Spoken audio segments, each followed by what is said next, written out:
Student unrest spreading across the country. Questions still abound on the motive and timing. Our Meru Regional Affairs reporter, George Maringa, now talks to school head from the region just to get an insight of this issue. Thank you, Lyndon. Good morning to you. Indeed, we are here at Kaga Girls High School in Meru County, where we expect the stakeholders meeting to take place between now and up to around midday or 1 o'clock. And it's a stakeholders meeting that we understand has been called or, called on by the county commissioner. It will be chaired by the county commissioner of Meru County. And it will involve various stakeholders as well as principals, senior principals, chairmen of school boards. And the conversation on the schools unrest is one that is likely to feature. And we actually informed that is the basis, or is what has called for these crisis meeting, if you could call it, or a stakeholders meeting. And right now I will engage one of the senior principals, who is also the principal of Kithatu Girls, to just give us more details and to just speak her mind on this issue of school unrest. She's also a senior principal and has been principal for over 18 years. Thank you very much for joining us on KTN News. Now, there is this conversation on school unrest where we have witnessed, various schools, dormitories being banned, various buildings being banned. Where did these, start happening? When did the rain start beating us? I think the administrative styles and the leadership styles contributes a lot towards these strikes, because when an issue is raised in a particular school and it is not addressed in good time, definitely it is going to bring chaos to these schools. Also, the dialogue issue in our schools is also wanting, because the students may raise something, but we are not listening. So I think as administrators, we need to listen more to the students, talk to them, give them direction, and we also advise them on such kind of issues, because it is not everything that they are going to raise that is going to be right. So we need to tell them what is right and what is wrong for them.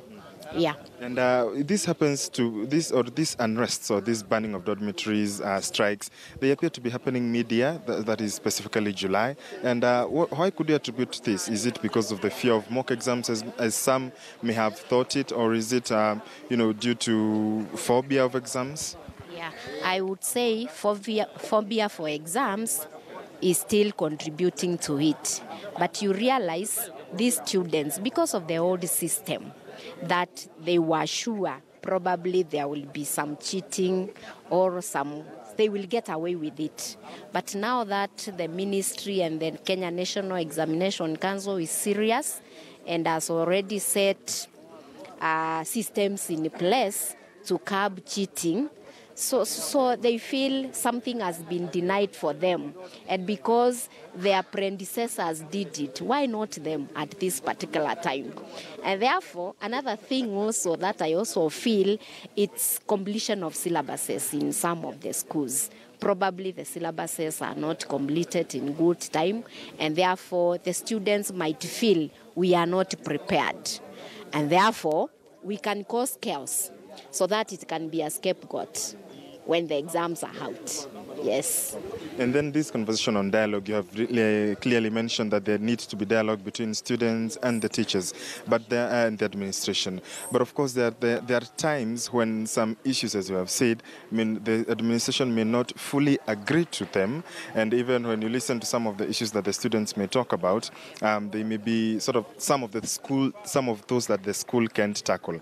So how then do you balance that there are these needs that the students want, and there is then what the administration stands for or what wants to be done?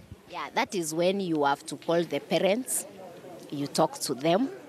They also address their daughters and their sons in school, because when it is left on you, probably it requires some finances and you will not be able to raise those finances. But when the parents comes in board, definitely they will give you a way out. But when you are doing it on your own, it might not be possible.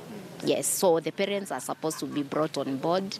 They know what their daughters and their sons are asking for, Is it possible? And let it come from the parents. This is not going to happen because we are not able. Yeah. And then there is also the issue of parents, where we say charity begins at home.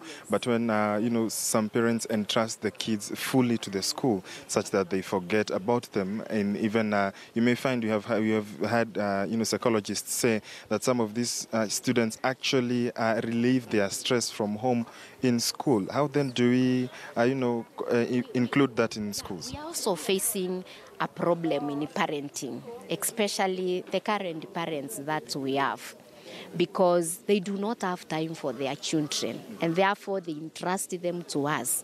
While at home, you see that concern is not with them. And therefore, when the student come to school, they really want us to behave like parents. And you see, it is difficult. It is not very easy, because you cannot imagine you have 800 girls, and then you need to show love to every child in that institution. It becomes very hard. So I think the issue of parenting is also contributing to what is happening in the schools. Yeah. Thank you very much.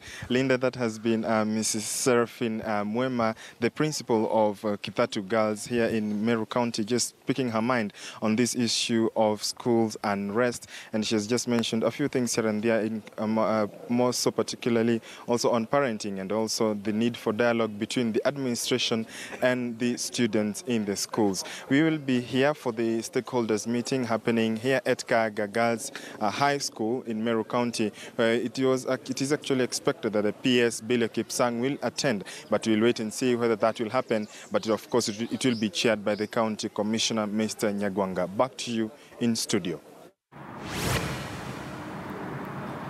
George Maringa from Meru. George, thank you. Let's take a short break. When we come back, we'll have a look at sports news. I did mention we'll really focus on World Cup, and France smiling all the way back to their hostels, so to speak. Well, let's take that break. We'll be back.